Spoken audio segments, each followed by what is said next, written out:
दोस्तों, आप लोगों ने अबाबिल का नाम तो सुना ही होगा।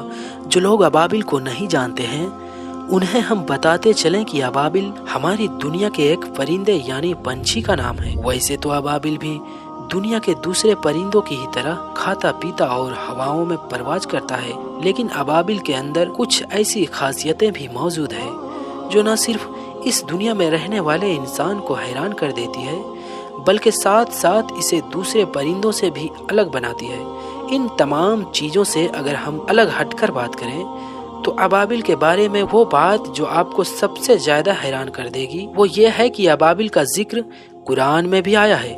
न सिर्फ जिक्र बल्कि कुरान के 30वें पारे में मौजूद पूरी एक सूरत ही अबाबिल के टॉपिक पर नाजिल की गई थी। दोस्तों, अब अगर बात की जाए इस बारे में कि आखिर अबाबिल परिंदे के अंदर वो कौन सी खास चीजें मौजूद है जो न सिर्फ इंसानों को हैरान कर देती है बल्कि साथ साथ इसे दूसरे परिंदे से भी अलग बनाती है, तो आपको बताते चलें कि अबाबिल ही दुनिया का वो एक लौता परिंदा है कि जो लगातार 10 महीनों तक आसमान में उड़ सकता है और इस 10 महीने के लंबे वक्त में उसे रास्ते में कहीं पर भी किसी ब्रेक या किसी स्टेशन की जरूरत नहीं पड़ती है। और शायद यही वजह है कि साइंटिस्ट ने अबाबिल को लेकर यह दावा कर दिया था कि अबाबिल दुनिया का वो परिंदा है कि जो चांद पर भी पहुंच सकता है।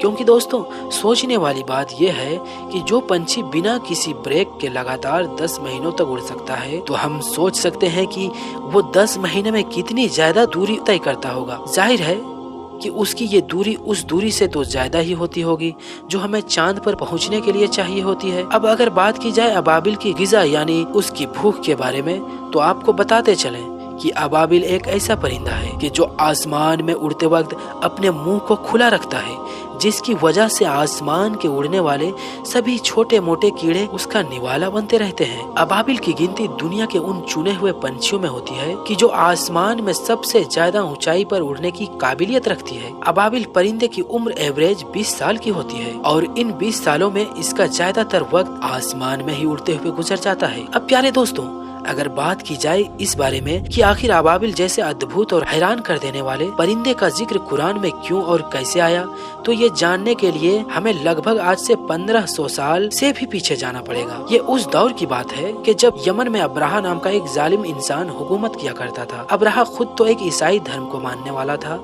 लेकिन उसकी हुकूमत में ऐसे कुछ लोग रहा करते थे जो एक खुदा की इबादत किया करते थे और हर साल काबे का तवाफ किया करते थे। तवाफ करने के लिए यमन से मक्का की तरफ जाया करते थे। अब्राहा हर साल जाने वाले लोगों को देखा करता था तो उसे बहुत हैरानी हुआ करती थी। वो लोगों से पूछा करता था कि आखिर तुम मक्का क्या करने जाते हो। वो लोग अब्राहा को जवाब दिया करते थे कि मक्का में एक खुदा का घर यानी काबा मौजूद है और हम वहाँ पर उस काबे की तवाफ करने के लिए जाते हैं। हर साल अपनी सल्तनत से मक्का जाने वाले हजारों लोगों को देखकर अब्राहा को बहुत ज्यादा गुस्सा आया करता था और वो हमेशा यही सोचा करता था कि आखिर मक्का में ऐसी कौन सी चीज है जो मेरी रियासत यमन में मौजूद नहीं है।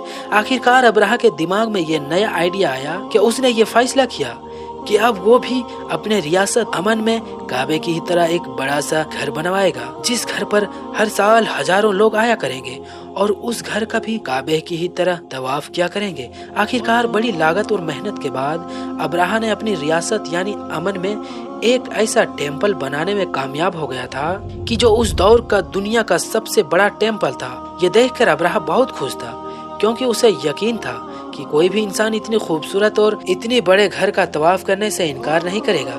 लेकिन अब्राहा को उस वक्त बहुत जबरदस्त झटका लगा कि जब उसकी सल्तनत में रहने वाले लोगों ने ही उसके बनाए हुए आलीशान घर को देखने से इनकार कर दिया और हर एक ने यही जवाब दिया कि हम मक्का तो इसलिए जाते हैं कि वहाँ पर काबा यानी खुदा का घर मौजूद है, लेकिन जिस घर को तुमने बनवाया है वो खुदा का नहीं बल्कि तुम्हारा खुद का शैतानी घर है।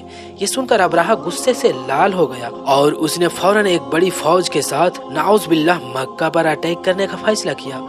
अब्राहा ने सोचा कि क्यों ना हम उस काबे को ही इस दुनिया से हमेशा हमेशा के लिए खत्म कर दूं, कि जिस काबे को देखने के लिए पूरी दुनिया से हजारों हर साल लोग इकट्ठा होते हैं। क्योंकि जब मैं मक्का में मौजूद इस काबे को हमेशा के लिए खत्म करने में कामयाब हो जाऊंगा तो दुनिया भर के वो लोग जो हर साल मक्का में इसे देखने के लिए इकट्ठा होते हैं, वो सारे के सारे लोग अब यमन में मेरे बनाए हुए आलीशान घर को देखने के लिए इकट्ठा होने लगेंगे।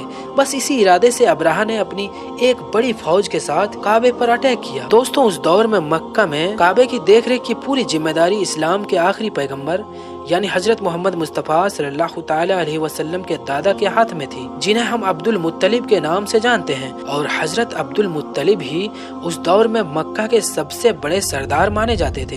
लिहाजा जब अब्राहा मक्का पहुंच गया तो उसने मक्का शहर के बाहर ही किनारे किनारे अपनी सारी फौज के खेमे लगवा दिए। मक्का शहर के बाहर मक्का में रहने वाले लोगों के बहुत सारे जानवर टहल रहे थे। उस सभी जानवरों को अब्राहा के फौज ने कैदी बना लिया था। कैदी बनाए गए जानवरों में से सबसे ज्यादा जानवर पैगंबर इस्लाम यानी हजरत मोहम्मद मुस्तफ़ा सल्लल्लाहु ताला अलैहि वसल्लम के दादा के थे। पैगंबर इस्लाम यानी हजरत मोहम्मद मुस्तफ़ा सल्लल्लाहु ताला अलैहि वसल्लम के दादा यानी हजरत अब्दुल मुत्तलिब अपने जानवरों को छुड़ाने के लिए अब्राहा के पास पहुंच गए।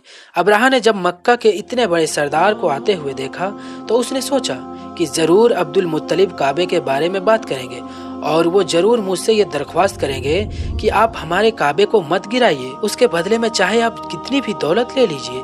लेकिन हजरत अब्दुल मुत्तलिब ने अब्राहा के पास पहुंचकर जो अब्राहा से पहला सवाल किया वो सुनकर अब्राहा हैरान हो गया, क्योंकि अब्दुल मुत्तलिब अब्राहा से कहा कि मैंने सुना है कि तुम्हारे फौज ने हमारे कुछ जानवरों को कैदी बना लिया है। मैं चाहता हूँ कि हमारे कैदी बनाए गए जानवरों को जल्दी से जल्दी छोड़ दिया जाए।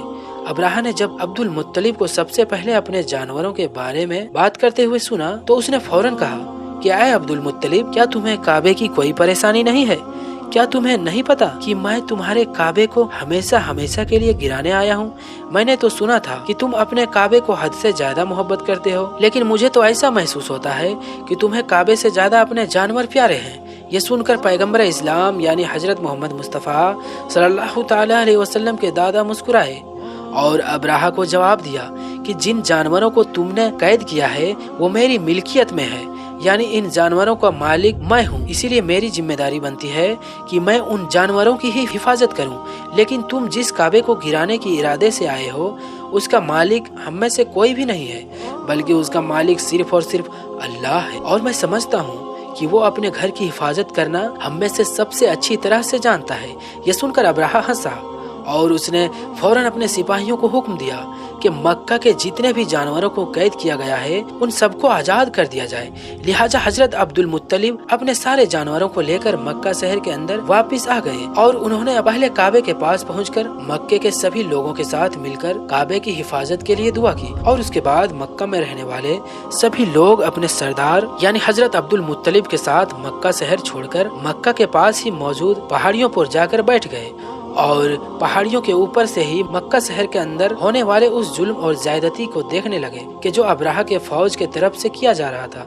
लेकिन जैसे ही अब्राहा की फौज के हाथियों ने काबे की तरफ बढ़ने का इरादा किया, वैसे ही मक्का के आसमान में अबाबिल नाम के ये परिंदे इकट्ठा होना शुरू हो गए। कुछ देर के अंदर ही पूरे मक्का के आसमान में सिर्फ और सिर्फ अबाबिल ही नजर आ रहे थे। देखते ही देखते ये अबाबिल हजारों की गिनती में बदल चुके थे और इन सभी परिंदों के चोंचों में मिट्टी के बने हुए छोटे छोटे पत्थर थे। अबाबिल पंछियों की इस फौज ने अपनी चोंच में मौजूद पत्थरों को जमीन पर फेंकना शुरू कर दिया। हद से ज्यादा ऊंचाइयों से फेंके गए ये छोटे छोटे पत्थर जब नीचे जाकर अब्राहा की फौज को लगते थे तो ऐसा महसूस होता था कि मानो किसी ने बंदूक चला दी हो। अब्राहा की हद से ज्यादा मजबूत फौज परिंदों की तरफ से फेंके गए इन छोटे छोटे पत्थरों को भी बर्दाश्त न कर सकी और कुछ देर के अंदर ही उन्हीं पत्थरों की वजह से अब्राहा की पूरी फौज मारी गई। बताया ये जाता है कि अबाबिल की तरफ से फेंके गए इन छोटे छोटे पत्थरों की स्पीड इतनी ज्यादा थी, इतनी तेजी थी कि ये पत्थर अब्राहा के फौज के जिस इंसान या हाथी को लग जाया करता था उसकी आर पार हो जाया करता था।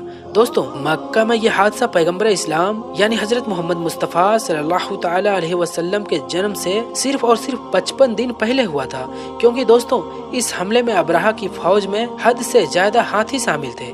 इसी वजह से मक्का के लोग इस हमले की वजह से इस साल को ही आमुल फील कहने लगे थे, यानी हाथी का साल। यही वजह है कि कुरान में भी जिस सूरत के अंदर इस पूरे हदीस का जिक्र किया गया है उस सूरत का नाम भी अल फील रखा गया है, जिसका मतलब अरबिक में हाथी होता है। तो दोस्तों, امید کرتے ہیں کہ آپ کو آج کے اس ویڈیو سے ابابیل کے بارے میں بہت کچھ جانکاریاں مل گیا ہوگا۔ فی الحال دوستوں آج کی اس ویڈیو میں اتنا ہی۔ اگر ویڈیو پسند آئی ہو تو نہ صرف اس ویڈیو کو لائک کریں بلکہ اپنے دوستوں میں شیئر بھی ضرور کریں۔ ملتے ہیں پھر کسی نئی ویڈیو کے ساتھ، تب تک کے لیے آپ اپنا اور اپنوں کا خیال رکھیں۔ السلام علیکم، خدا حافظ۔